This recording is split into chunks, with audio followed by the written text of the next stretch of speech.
Hello, my name is Dr. David Montague, and I am the professor for crime and behavior.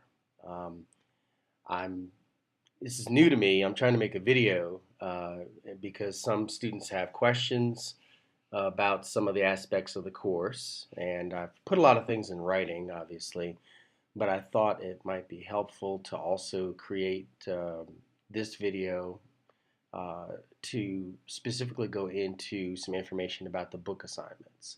So I hope that you can see me okay. I'm still on my trip. It's pretty early in the morning, and I'm trying to. I don't know if you can see me very well, but I'm trying. Um, let's see. Um, I, as you know, you have a book assignment which counts for 25% of the overall course grade.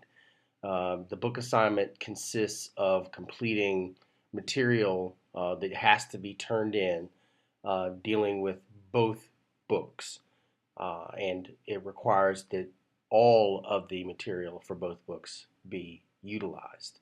So it's not really hard. It's actually just a matter of getting it done. Let me give you a little bit of rationale about why I've assigned the book assignment portion of the course so that you can understand how everything works. Um, I designed the book assignment in order to help every student in the class be able to use the material that are in those books to not only learn the concepts in an appropriate way, but also to use those key terms that are in both books as they're applied in on the test that you'll have later in the course, as well as the reaction paper. You have to use those key terms as well as you're doing additional research. And then on the final exam, you'll have to apply those key terms as well. So the book assignments help each student to be able to um, learn how to use that material and actually learn the material, I should say, so that you can apply it in the other three assignments. So why give you a grade for the book assignment then if you're going to have to apply it in those other three ways? I figured instead of waiting in terms of the weight, the value of the other three assignments, I might as well just give you credit for the book assignment since you're already having to do it. Um, so it's really my way of giving everybody a chance to fill that 25% with something they have to do in order to do the other three parts of the course. So, I call it a gift. I don't know if you call it that or not, but that's okay. Um, Let me say a little bit about how the books work together again. Now, I've covered this in the syllabus, but I want to say a little bit about it right now. You have two books. I'm going to hold them up. The criminology book by Barkin, see, Stephen Barkin, and the criminology book is the main book for the course. It has um, coverage of various theories, various crime issues, and so forth in there. And it's your way of gaining the broad understanding about the course. In the back of each chapter, this is the end of chapter one. There's a set of questions called "What would you do?" Now, the "What would you do?" questions come, if I can get it to work, right after the list of key terms that are in each chapter. So at the end of each chapter, there's a short summary, there's some key terms. You have to know those key terms. I mean, that's what you're going to be using later in the course anyway. Um, but then the "What would you do?" questions, you're going to literally type these up, both of them, for chapter one and all the other chapters in the book. All right? And you're going to answer them. I have provided a format on Blackboard for you to follow so that you know how to do that. Please don't be creative and try to come up with some other different format. I'm grading a lot of students' papers, and so, book assignments.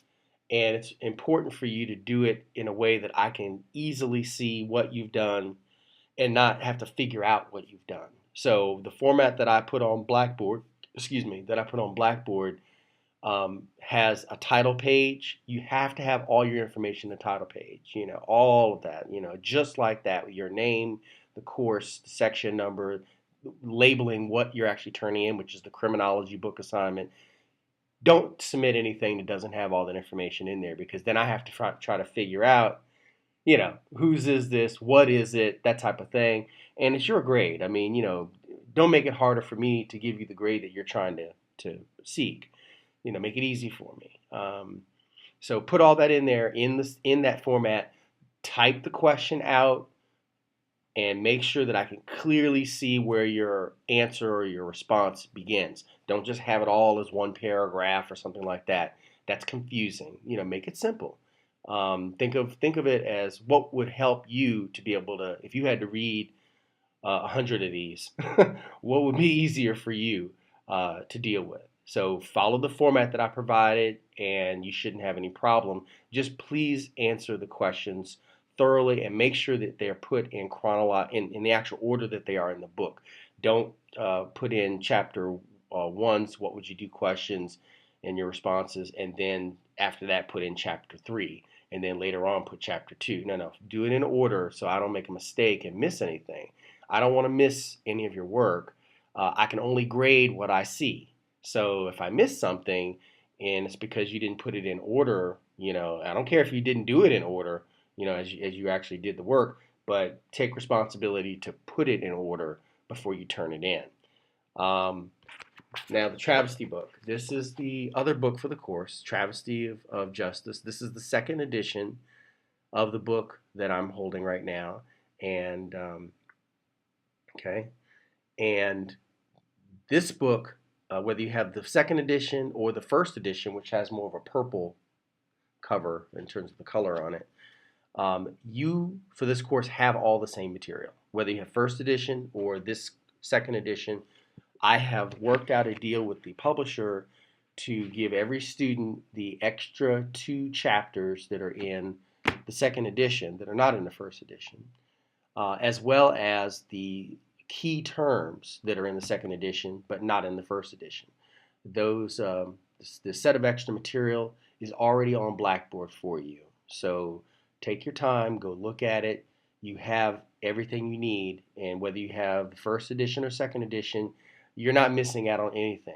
Next semester, I won't do that when I teach the class. I'll only provide the second edition. I mean, all the terms will be in there because I'll only assign the second edition. There'll be no first edition copies used. In the back of each chapter of the Travesty book, just like in the criminology book, we added key terms. So you see there's key terms at the end of the chapter. And then after the key terms, there's some notes. And then after the set of notes, there are activities. You see, there's activity 1, activity 2, and activity 3.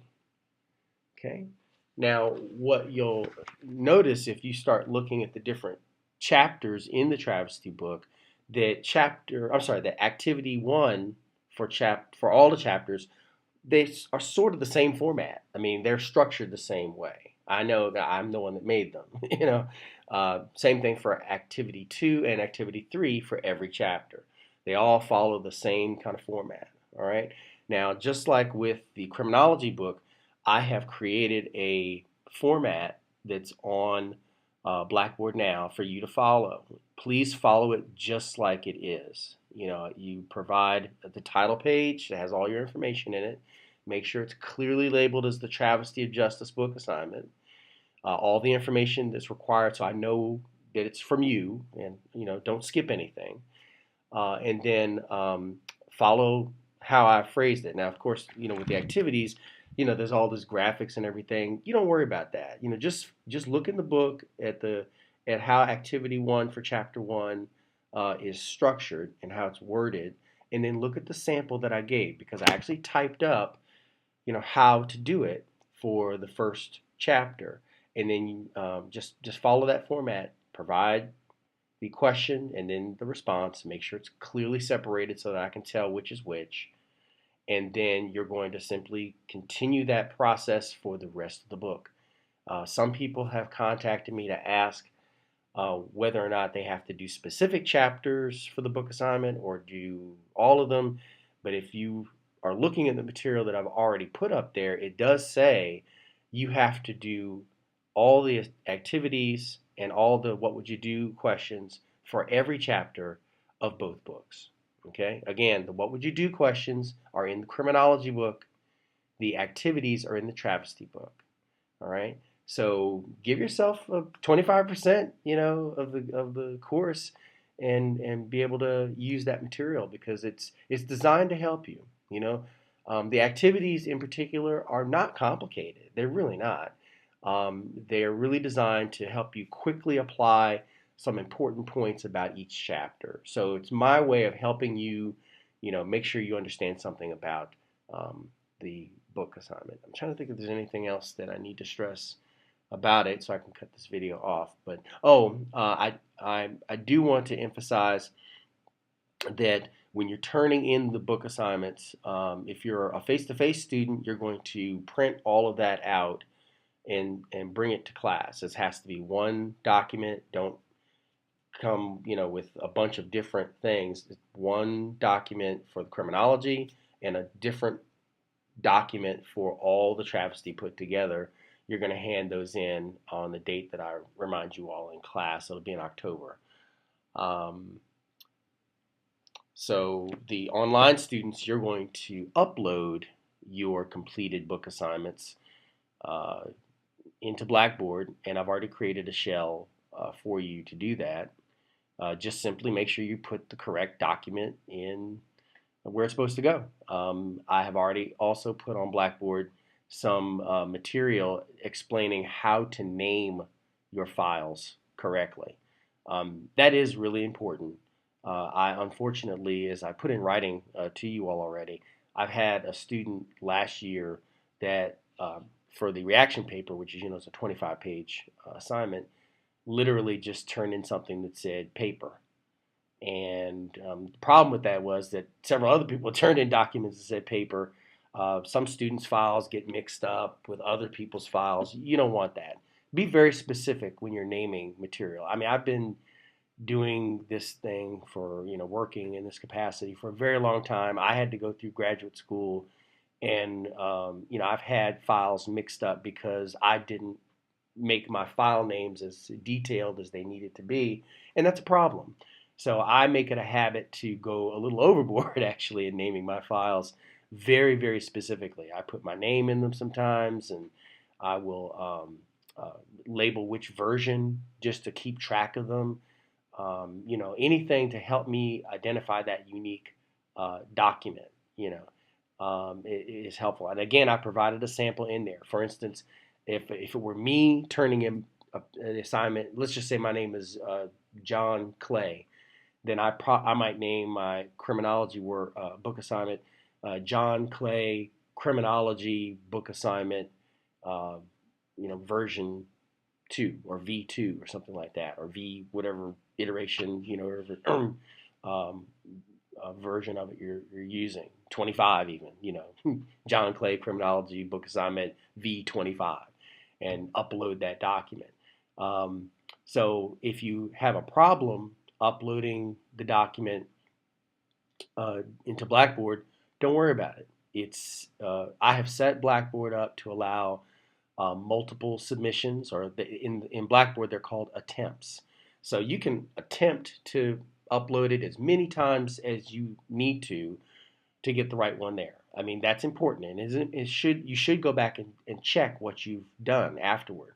I had a student 2 years ago accidentally upload her resume because she wasn't paying attention and uploaded the wrong document. So be sure that you're uploading the correct document. Go back and check. And if you didn't, just upload another one. You can't erase, I don't think, you can erase in Blackboard what you've already uploaded as a previous attempt. But it doesn't matter because I'll see it. I'm only going to look in terms of grading at the most recent document. That is why it's important not to have your different chapters as separate documents when you're uploading your attempts, for the course. Literally create one document that has all your criminology work and then another one document that has all your travesty work, so it's all organized together, and makes sense. Don't send multiple files expecting me to put it together, because I'm not going to do that. I'm going to only grade the most recent attempt. So that's really important. you know um, I think the title page also asks for your email address and your phone number too. uh, you might be wondering, well, why do I need to give him that? Why would it be important? I don't think I want to do that. Well, that's your choice. But if you don't, and I'm looking at it and there's a problem, say you uploaded the wrong, or incomplete version, like you gave me the one that had almost all the chapters but not all of them, and you did the wrong thing, or I'm confused about, maybe you didn't follow the format I provided, and I don't have a way to contact you quickly, it could be a problem for you, because if you look in the syllabus, anything that is late goes down, in terms of being turned in the right version, goes down one letter grade for every calendar day that it's late. And you don't need to have needless point reduction for no reason. Um, so please give me all the information, make it clear. Let's see, I've been on this video 16, almost 17 minutes. I'm trying to make sure I don't forget anything about the book assignment, because it is really important. It is the cornerstone of the work that you do in the rest of the course. I know some people said that they didn't get the books right away. Just so you know, as a professor, I'm required to turn in the book orders months and months and months in advance. Um, and the reason for that is the university is required to put the book information up on the university bookstore website, so that students can get the books earlier. Um, if people have questions about the book or don't have access to the book, it's important to contact me very, very early to let me know that, so that if I can possibly help, I can. Don't go through a course and not have the books. That just doesn't make sense. No matter what the reason is. Even if you don't have the money for the book at that time, you need to reach out to someone that does have the book in order to get access. Don't miss this opportunity simply because you don't have the book. So you have to think about how to get access to it. That's what I'm saying. Well, that's enough on this. I'm going to close this off and then send you all a video dealing with the test for the course. So I hope this helped, um, and it should answer any additional questions that are out there. If I didn't answer them, then contact me and let me know. Thank you.